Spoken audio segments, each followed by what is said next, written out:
Toronto Ultra absolutely fried New York Subliners this past weekend. So today I'm going to be breaking down the map one, the Hardpoint on Karachi. Now, before we get into this one, I just want to say this is the old patch, okay? So a few things we go through might not relate to the new patch, but don't worry, this will still prepare you for rank play. We're going to be going through setups and how you guys can break things as a team, okay? And 3 out of the 5 hardpoints are still relevant. So starting off, what is the play? Now look at Kismet's doing straight away. This is a play I never see anyone do. He's actually going to wrap around and try to break it through the back, and I love this play. Look at that.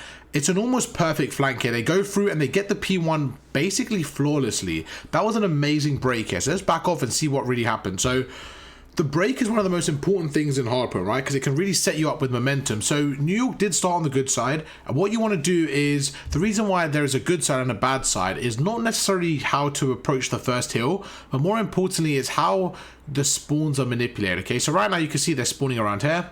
And you got to think, this is P1 in the middle, right? But P2 spawns are right there. So if you look at these two spawns right now, I'd rather be the blue team in terms of I'd rather spawn right next to the hill. And, you know, when P2 pops, I'd rather be here than go from there all the way across the map, okay? So that's why you kind of start playing for P2 early, especially in this game with a lot of time, you know, going to set up. So we go through and you can see number 2 is kind of sitting top AC, and you can see how they're kind of moving around. They're just basically waiting for Kismet right now. So number 1 is going to do everything. Hydra's going to make the first play. Hydra going through, getting that opening blood. He's going to allow the team to then pinch. Sky's watching the right. Great 2-piece. Now, Insight's by himself. Kismet goes for the flank. He goes through and he's able to take out Kismet there. Sorry, Insight.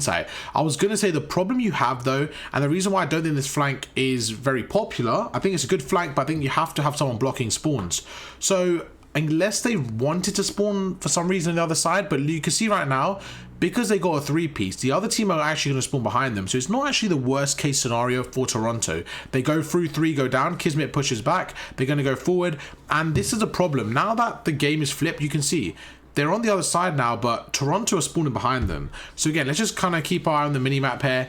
And now you can see number 1's backing off. So it's kind of working out. It's a bit of a weird one. It's a bit of a weird one. I do like the play, but at the same time, I don't like the play of giving up spawns. Now, straight away, 2 people go down for New York Subliner. So let's look at the mini-map, and that's the main bit of attention here, okay? What do the team do here? So with 20 seconds left, I know in rank play, a lot of people worry about rotations and they struggle about it. But this is about reading the spawns and how you guys can manipulate them. So if we kind of pause it here, and let's just set up the scenario of what the team's looking like. So right now, this is going to be the yellow team. This is going to be New York Subliners, okay? So New York Subliners are going through the back of P2. They're trying to push through, and they're basically trying to flood to get to the hill. That's how it kind of looks like if we look at the mini-map.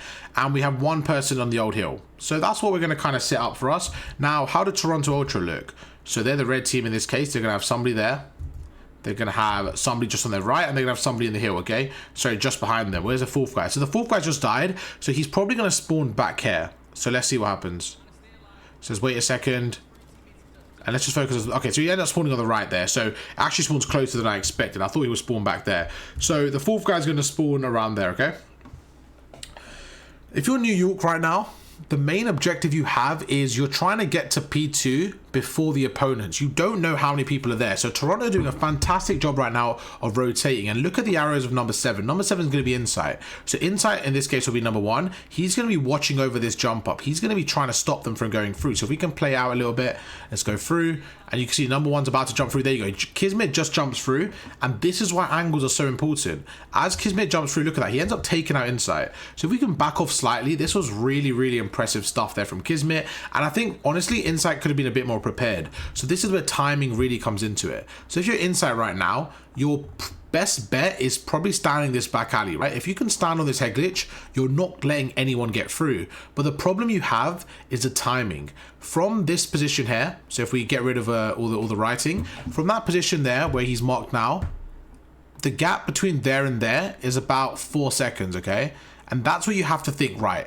In those 4 seconds, am I going to get caught off guard by a player jumping over? If the answer is yes, it might not be worth it. If the answer is no, if you rotated a bit earlier, then the answer is yes. So that's what you got to ask yourself in these scenarios, right? If you're inside right now, is it worth it? And in this case, it wasn't worth it because Kismet, fantastic kill, takes out 1. Sorry, not Kismet, Hydra. Sorry, that's Hydra. I don't know why I keep calling him Kismet. Great play from Hydra. That was actually a fantastic jump through. And you could just see that the flair and finesse in his game. He knew exactly what Insight was going to be. Goes through and absolutely fries him. Now, The other two people are going round. So this is the advantage you have. Number 8 in this case is going to be CleanX. While number 1 goes through, number 1 gets taken out, right? You're going to see something. You're going to see as they progress across the map, CleanX is able to go to the back hill right now. Him at the back hill, he should honestly have a free 2-piece now. Let's see what happens. So he goes through, he takes out 1, going to go into the hill now, goes through and takes out Hydra. So not only did he get the first kill, he repositioned and got the second. So although Insight did die, CleanX goes through, he takes out the last 2. Really good stuff there. They get the trades going, and just like that, that is going to be 2 members of New York down. And the last player is going to be behind them in this case. Well, no one's really there. Number 3, he's going through a different angle. So Kismet is now saying, right, instead of flooding the back with my team, I'm going to go through a different angle. I'm going to go through top AC. But the problem he has is his team's dead right now. If his team was alive, he has a bit more cover fire, can watch over, right? Because at the same time, you see there's actually 2 people from Toronto Ultra on the hill, and 1's kind of watching over. Now, the player here, in this case, number 5, Scrap. Scrap's thinking, right, 2 people died back alley. I should just probably watch this mid bust. That's what I would be thinking if I'm Scrap or sitting top red. So let's see what he does. So he's going to go through, he's going to go across here, and that's exactly what happens. He gets sights on Insight, goes through, and he takes out Kismet. I keep getting the names mixed up. He gets sight on Kismet, and he's able to take him out. So like I said, why did he look in the middle? And this is where the minimap is your friend, okay? Right now, CleanX goes through, he takes out the back alley. So Scrap knows, okay, I don't need to worry about back alley. What is the next area of danger? Well, remember where the team spawned, right? This was area 1. The next area of danger is going to be this little area here. And number 3 is going to be top AC, okay? Those are your 3 main danger points. His teammates cleared number 1. He can see number 2 and number 3 together. And he sees Kismet. Once he sees Kismet, look at this. He sees him jump through. If Kismet's jumping through, realistically, right? If you're this player here, if you're jumping across, what is the easiest way to challenge number 2? Well, it's going to be just jumping out red, right? Going through red. So Scrap expects that. Follows the pre-aim, he's holding the angle, and he takes out Kismet. Great stuff there. Now, if we look at the mini-map, you can see P2 has started, and New York, they just got to break this one. They got to break this one. Sib starts off the blood, takes out 1. If you're New York right now, you're just going for the kills around the hill. Once you get a few kills, you can then pinch the hill. That's exactly what they're going to do. They makes, who's that? He makes him one shot, whoever that player is underneath him, and he manages to get away with his life. It's going to be CleanX. So even this small decision here to finesse Hydra was impressive. Look at this. Goes through, makes him weak, right? Again, Hydra's just hoping right now. He's hoping CleanX over challenges it. That's why in this scenario, you never want to over challenge. He's going to back off, and look at this finesse right now. Hydra's holding the angle, and CleanX goes underneath him to literally finesse through, help his teammates. Look at the minimap, and he actually goes through and takes out Sib. Literally sneaking past Hydra, goes through and takes out Sib. Now, again, if we take our attention to the minimap, Hydra has just kind of let CleanX go. CleanX, let's just assume he's number 1 in this case. No, we'll give him red again. We'll give him red again. So let's back off and see what New York are doing. So New York are once again trying to push through the back, right? But look at this impressive play from CleanX. So right now, this is kind of New York's setup. Hydra was up here. Now CleanX was around here. So CleanX was number 1, okay? Let's just kind of say that was the setup that we're going with. It's basically the same thing. Now CleanX is number 1. Instead of overcommitting and dying, if he dies right there, what's going to happen is Hydra then takes his attention to the left, or he even jumps through red, and he basically finesses the team, and they're now in a 4 versus 2 until the last player comes through, okay? That's with CleanX dying. But CleanX staying alive here is a completely different game. Look what he does. He sneaks through. He goes across there, goes through. He ends up going across, taking out this player here, who I believe was Sib. Yep, he takes out Sib. So now, not only is he alive, it's now a 3 versus 3 in this scenario. And if you look at the menu, at number 5, Scrap is basically 3 seconds away from helping the players. So CleanX right there, making that route is an amazing, amazing play. And these are the little things that we don't see. That kill right there was 1 kill on the scoreboard, but it was a massive, massive factor. Now he goes through, he gets traded out by Hydra. Hydra playing really well now in terms of what he's doing in positioning. So Hydra goes through, gets a trade there. I like this stun from him, to be honest, to go through. It's really unfortunate how he bounces off, and he gets taken out by Scrap. And you can see the numbers are going through with 35 seconds left here. I'm going to take our attention to the minimap once again. So as number 8 spawns up, right, it's going to be CleanX. He's going to go through. His teammates are on the right hand side. Now this is where you need to make a decision. If you're spawning up right now in your CleanX, you're spawning up about back there. 30 seconds left there. Your teammates all dead. So this is the red team right now, Toronto Ultra. They're kind of just pushing through the right hand side. And if you're CleanX, what you want to do now is think, right, where are the danger zones? Well, I could help them on the old hill. I can go through the right. but we have spawns right now. So while my teammates are fighting that hill, I'm just going to watch middle and make sure no one's flanking for spawns. Because the worst case scenario right now is Kleenex pushing the right, all 4 members of Toronto Ultra spamming P2, maybe number 1, you know, sneaks across, gets spawns, and they're now in a 3 versus 4. The time's mixy, they fight for scrap time, but every time a New York member dies, they spawn up over here. That is not a good scenario if you're what's it called, if you're Toronto there, okay? So let's see what they do again. Just gonna go through the map again, just so it's easier to reset, and let's kind of play this out a little bit. 35 seconds left. You see they're fighting for the hill time. They go through, and look at that. Number 8 is going to go through. He knows no one's flanking, so now his time is to go through, try to catch some good timings. Again, they're keeping the spawns, very important. 30 seconds left. Scrap's going to go through, and you can see no one's on the hill right now. Although New York have the advantage with the score, if I'm looking at the minimap right now and I'm Toronto, I'm okay with this. If I'm Envoy right now, I see our team's got the rotation. I'm not worried about the hill, and you're probably going to see him do this. You're probably going to see him just play around right now and try to finesse. That's exactly what he does. He goes through, he tries to finesse, and he gets a huge kill. That's a kill that I don't think he should have got, and this is a kill I think was a bit risky for him. Going through that right now, I think Skies should win this kill, right? And the reason why I bring this up is because if Skies wins this kill, those 20 seconds go to subliners. The fact that he loses a huge gunfight, I don't think he should have lost that. That was just Envoy shooting absolute nukes at him. He now has the last 20 seconds. Massive, massive stuff. But again, it's all about the rotation. While Envoy is scrapping over P2, he gets the rest of the time. Number 4, Skies, is still going to spawn at the back of the map. Very important stuff here. So what's going to happen is this spawn point is a very popular one, okay? So this spawn and this spawn. This is basically the spawns on P3, okay? For the bad side. As the map changes, as you push through, you could end up spawning around the chicken side. And you can also spawn around this side, okay? But these two are the spawns that are a bit closer. This happens as the hill's popped and as the players are fighting. Right now, when the old hill, when P2 is currently popped, these are the 2 spawns you should expect from the bad side, okay? The good side, they're going to spawn back here. They're going to spawn back there. Maybe junk, depending on the scenario. But the point is, look how close this spawn is. This close. And then this guy has to go all the way around the map and travel. The point is, spawns are ridiculously important on this map here and on this hardpoint. So you're going to go through and you can see what's happening. I love this play from Scrap. As they go through, there's 2 areas empty. So number 8 spawns on the right. So they're spawning around here, okay?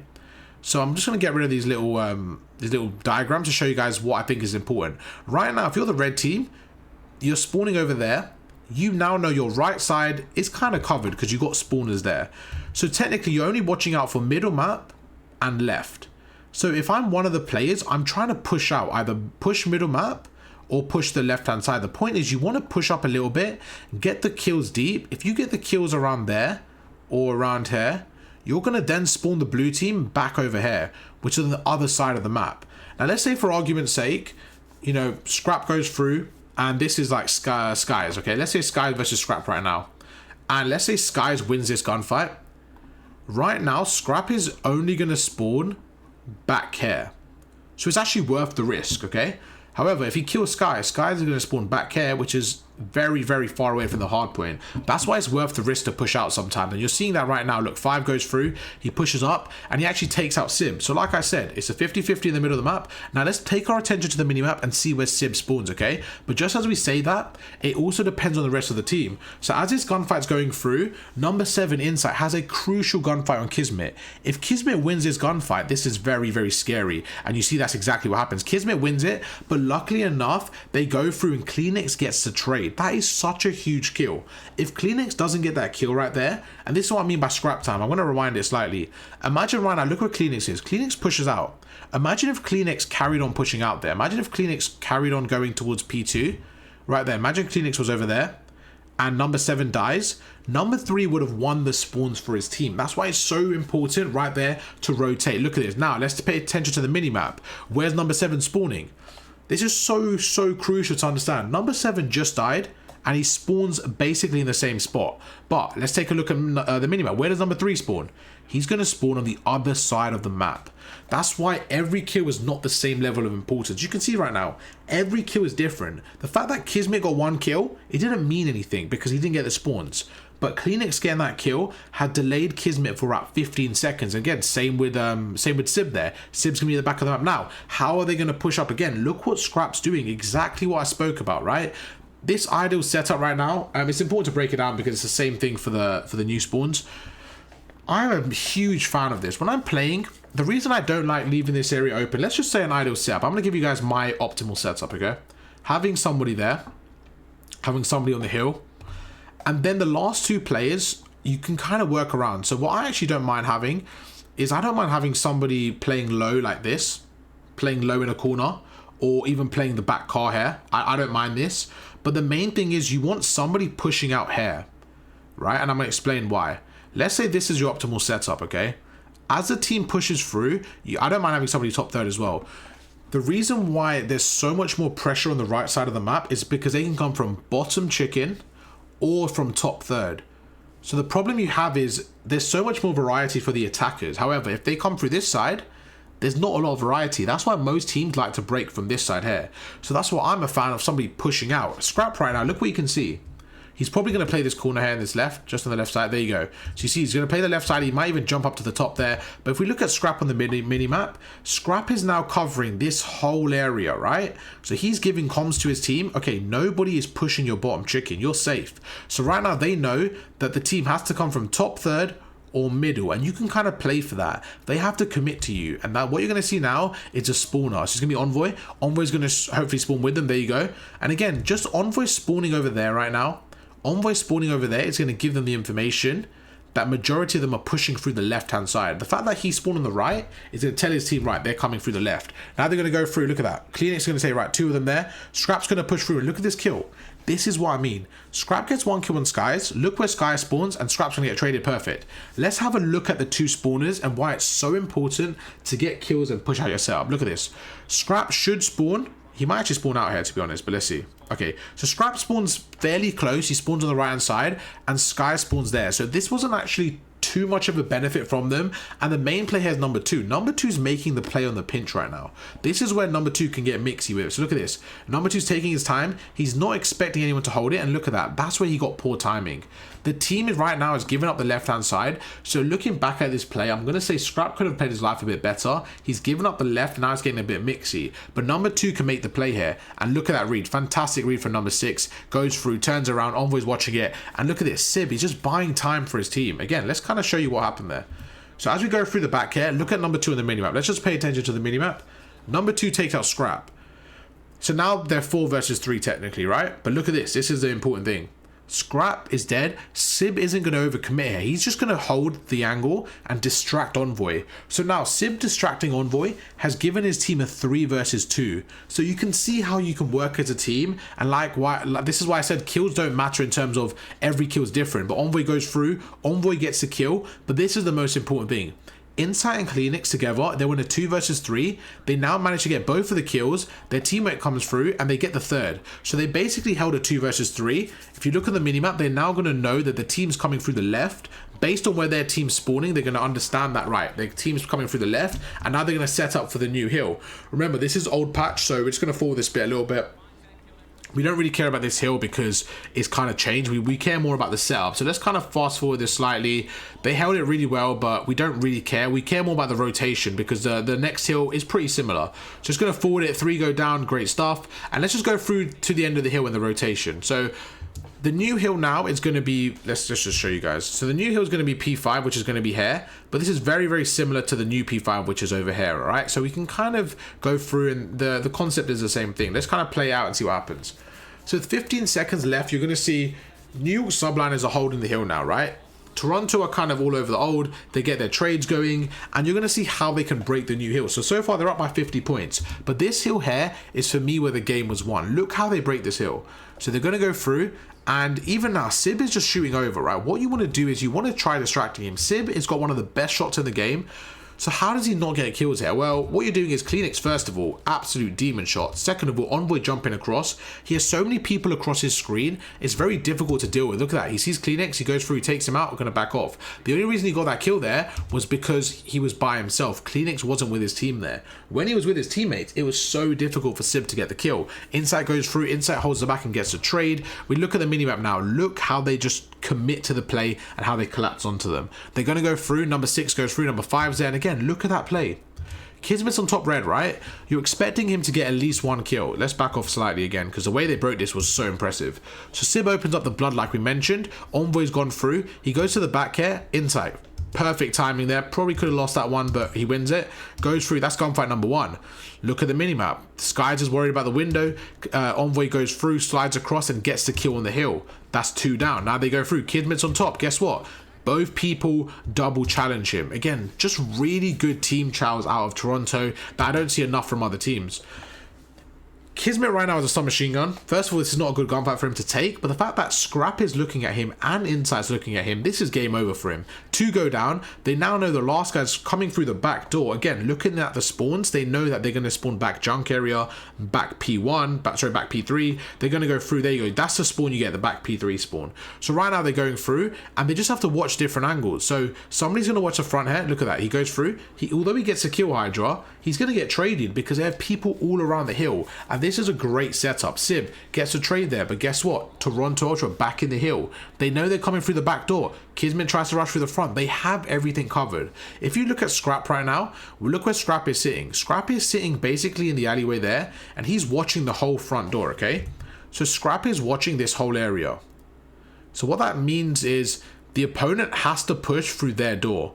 So to the rest of Toronto know that, they're just holding that door, they're holding this front door, and if somebody does manage to sneak through the window, Scrap will probably make them 1 shot and they'll get the trade. So again, just a really good team setup now. They go through Kleenex with a flank, and just like that, they're able to get the rest of the time here. Really impressive stuff. And they're just doing a great job with teamwork, I think. I think right now, again, look, Hydra is trying to go through. He's going to jump out the middle, and he finally manages to sneak through with 20 seconds left. But the only reason he managed to do that was because Scrap started to rotate. So you saw that was a play he was trying to do about 4 or 5 times. He's a very credible player, very smart player, Hydra, but he couldn't find the gaps before just because of how well Toronto are playing. But now going into the P1, again, back to normal. What do they do in this scenario? So going to go through here. Sib is watching red. If we look at the minimap, Hydra loses old. And with 5 seconds left here, you think, right, Toronto are in a good spot, but Subrunners might be able to get some time here. That's just not the case. So right now, what I think happens is a bit of miscommunication, and we're going to see exactly what happens. So if we go through here, let's look at the minimap, because that's more important. Sib right now, I don't think he should die here. Sib's sitting top 3rd, and I just don't think he should die here. He needs to play his life better. Look, he challenges the left, he goes through, and he gets taken out there by Insight. That gunfight from Insight, so what happened was, because we couldn't see it, right? Sib was top 3rd here. He was trying to shoot across to Insight to help his teammate, whoever was on bridge. I think it was Hydra. Was it Hydra? So it's Skies. He was trying to help Skies on the bridge here, and he ended up getting gunned top 3rd. That gunfight you just can't lose, because now you look in the middle of the map here, and you're going to see his teammates are now by themselves in the middle of the hill. Insight and Kleenex are going through. So Kleenex goes through, and Kleenex is able to kill Kismet on the hill, and now he's in a 1 versus 1 against Hydra. Goes through, but look at this. Hydra's now in a terrible spot. Let me back off, because that might have got a bit confusing. Let me just kind of back off and explain that properly, because that could have got a bit confusing. I do apologize. So what is the current setup right now? If we look what they're trying to do, it looks like what New York are trying to do is the setup they're trying to get right off the rotation is this. They're having Skies on the bridge, which is going to be here. So Skies is number 1 in this case. You have Sib top 3rd. Again, I like this setup. This is a good setup. But the problem is just what angles they're holding. If we've got number 3 there, he's kind of spawned up.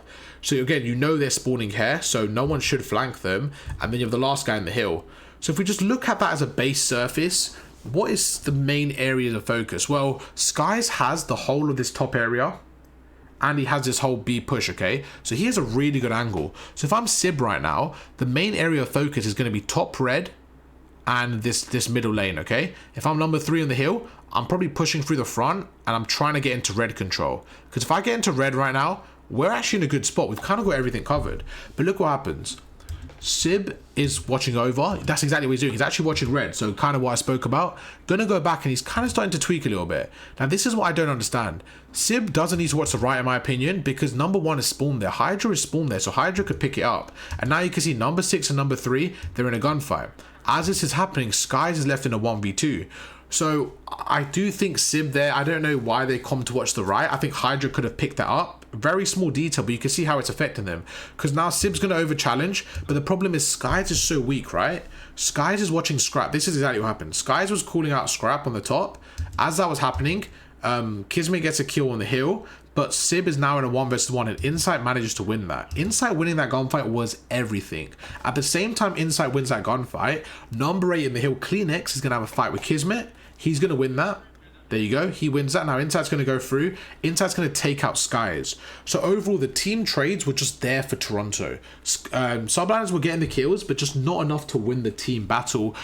Toronto go through. The last guy's going to be middle map. It's going to be Hydra, but he's a little bit too late. Hydra's a little bit too late right now, and you can see he has to push through, but they have 3 people watching over, and it's going to be difficult. Again, he goes through right now, but look at this. They have so many people watching over. They're just going to win the team fights. That's all it was. Nothing about individual talent, but the way they played as a team was incredible. Toronto Ultra showed really good teamwork here, really good discipline, and even now they've got the hard point. They broke the hard point, which is quite difficult to break, to be honest. They've got the rotation and they've got the spawns. So right now it's really about the rest of the time here. So Sib takes him off the hill. Good stuff there, but guess what? Envoy's behind him. Envoy gets one, Scrap gets the other, and now they're going to collapse onto the hill. There's 3 of them there. Look at the collapse there. They get one, and they get the trades. It's literally like a SWAT team. Look at this. Kismet can't do anything there. There's 2 of them right on his head, all right? As they get the kill, look at number 1. Number 1 is going to be looking at red. Hydra's going to be looking at red. As he's pre-aiming Scrap, guess what? Insight's right there. So Scrap backs off, Insight gets the kill. It's amazing stuff. And as all of this is going on, guess what? Kleenex is on the rotation. Now, this is the great thing about pushing up and being aggressive. As the kills are going down, Toronto Ultra identify this area. They identify the fact that, if I back off slightly, they identify the fact that subliners are going to be spawning back here, and they're going to be trapped in this little area. So they know subliners are going to be trapped on this side of the map, okay? So if you're Toronto Ultra, you want to be in positions where you keep them trapped in that side of the map. That's your goal here for P2. However you do that is up to you. But at the same time, you don't want to be everyone pushed up. You don't want everyone in between this area here, okay? The reason why you don't want everyone here is because if you push up too far, if this is the area you push up to, all 4 of you, well, as you kill these guys, they're going to spawn behind you. They're going to spawn back here. So it's very important to have a little bit of an anchor, which right now you can see Scrap is. Scrap is basically playing P2. And Envoy, Kleenex is going to push up, and look where Kleenex is. He's been playing by the bus, going through. They're just getting information right now. So Envoy gets one, Scrap gets another, and look at this. As they're going through, number 8 is going to go through. He gets taken out by Hydra. That's a massive, massive kill from Hydra. But even then, 7 is just spawning at the back. So right now, they're just going to spawn at the back right now. Scrap is playing for Hydra. Again, really, really smart play from Scrap. Look what he does here. The way he plays this, I think, is really incredible. He doesn't overcommit to anything. So many times I've seen players in this scenario, they see Hydra going to the left here, and they just jump around the corner, they overcommit. No, he's going to hold the head glitch, use his equipment. Look at that. He's like, okay, if Hydra wants to fight, Hydra can push me. Chucks his stun on the left, just going to hold the head glitch, and now he challenges it. Just, again, really smart the way he holds the angle. Look at that. He would have got the kill as well. Sib goes through with a team nade. And now you can see, look, he's holding the angle. He's never getting caught with his gun open. He's always pushing through. And now, once again, he's in a good angle, goes through, and ends up taking out Kismet. That gunfight was a huge gunfight, because look where Kismet's going to spawn. Kismet should now probably spawn back here. Let's see. There you go. He spawns exactly there, because that's a spawn. But now look how far that is. And you can see how they're just taking up so much of Subliner's time. Every 5 seconds, they're getting kills. They're pushing them out. Look at this. No one's going to expect Envoy in this corner. This is an impossible corner to read, I'll be honest with you. No one's expecting this. Let's see if they kill Scrap. Or they're not going to kill Scrap. But even if they killed Scrap right there, they're just simply pushing the hill and trying to go through. They're not even expecting Envoy. But look what Envoy does. Scrap gets some damage off. He's going to go through. He sees 2 of them. He doesn't even care. He's just going to hold the angles and get some kills. Now they get a 2-piece. And look at this. I love this play. I love this play from Toronto. Because number 2's the last one alive, he gets aggressive here. And guess what? They actually end up spawning out right now. Because how aggressive they're getting, they actually end up spawning out, and Toronto end up flipping the spawns. Now, you could say that was a bit lucky because Toronto didn't have anyone rotated, but sometimes that can happen. That is a danger of the mixed spawn. So what you need to do is you need to be careful and have someone already rotated. But the problem is, because they're in such a deficit, they aren't able to do that. Now you're going to see go through 4. He's kind of panicking. Skies trying to get the rest of the time because that 20 is going to be huge. Skies goes through, gets a 2-piece, but guess what? It doesn't matter. Look where Scrap's going to spawn. He's going to spawn on the new hardpoint. Okay, that's a bit faded. He doesn't spawn there because number 1 pushes up. I still think he should spawn there, but that's what I was going to say. There's a chance he spawns out, but I don't think it will happen because this is the reason why this is a bit stupid, right? Look at number 7. 7 dies a second before, and look where 7 spawns. 7 spawns on the hill, and as one goes forward a little bit, you see scrap spawns there. So you can get those parallel spawns. It is a bit annoying, but especially on this hill, it happens quite a lot where somebody spawns there, somebody spawns there. But to be honest, it's only because P2 is activated. If P3 is activated, they might have got away with it. Anyways, it doesn't really matter. The point is, you know where the general team is spawning. There are always a few dodgy spawns you have to be wary of. But Hydra, great play, gets a 2-piece. And now because of that play, they're actually going to spawn out. And this is what I mean.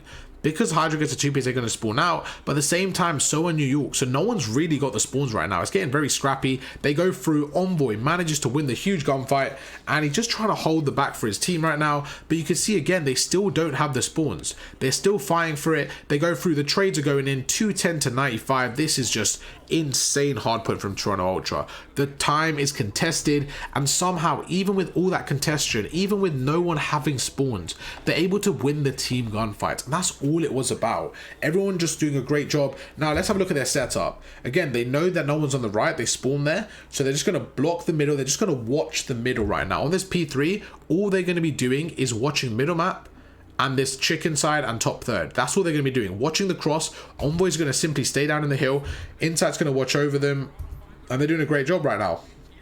Look at that. Insight watching the middle, okay? You're going to go through. Scrap watching the left. So you can see right now, Insight's watching the middle there. Scrap's watching the left. If you're New York right now, you have to challenge these gunfights. And look what happens. They're just going to go straight into their pre-aim. There's one. There's two. Scrap gets one. Cleanix gets one. Envoy gets a third. Fourth goes through. And it's a clean 4 down. As soon as they get the 4 down, guess what? They're going to push up the map here. They're going to push up. They don't know, right? They don't know. Because it's 4 down, they could easily spawn chicken or back junk. They don't know right now, so Scrap's going to play the corner, maybe see if they spawn P5, and at the same time, on the other side of the map, number 7, which is going to be Insight, he's going to play chicken and see if they spawn there, and it's just a guessing game. They guess right, they spawn on the left, and just now with 7 seconds left, they're just going to stop them from pushing through, holding the angle. Look at that, pre-fires go down, and it was honestly a flawless hard point. Now, can we learn from this? Absolutely. What can we learn? Well, it's just Toronto Ultra, man. Their teamwork is just insane. I'm a huge Optic Texas fan. When I see them play it like this, Toronto Ultra, it's quite worrying because I feel like them and FaZe are on another level right now, man. I feel like they're actually on another level. I still have faith in Optic. I just think the teamwork for these teams are just so much more in sync than when I watch Optic. I feel like Optic, sometimes they have good teamwork, and when they do, they play lights out. But this is what the level is now. This is the level they've set. Toronto Ultra and that hardpoint were near perfection. You look at the scoreboard, you look at someone like Sib going 9 and 17. It's not a talent issue, but you saw right there, it was literally a timing issue. The way Toronto Ultra played, they didn't give any free kills. They double challenged everything, and they were able to absolutely fry. That was a big in-depth breakdown. But if you guys are still here, you clearly enjoyed the CDL breakdown. We upload 2 videos every single day, helping you guys get better at competitive Call of Duty. That is our goal. So if you guys didn't like the video, if you guys enjoyed it, please drop a like, subscribe to the channel if you are new here. We just hit 10k. Thank you guys very much, and we're on the race to 15k next. So I hope you guys enjoyed, and I'll catch you for another video tomorrow. Peace.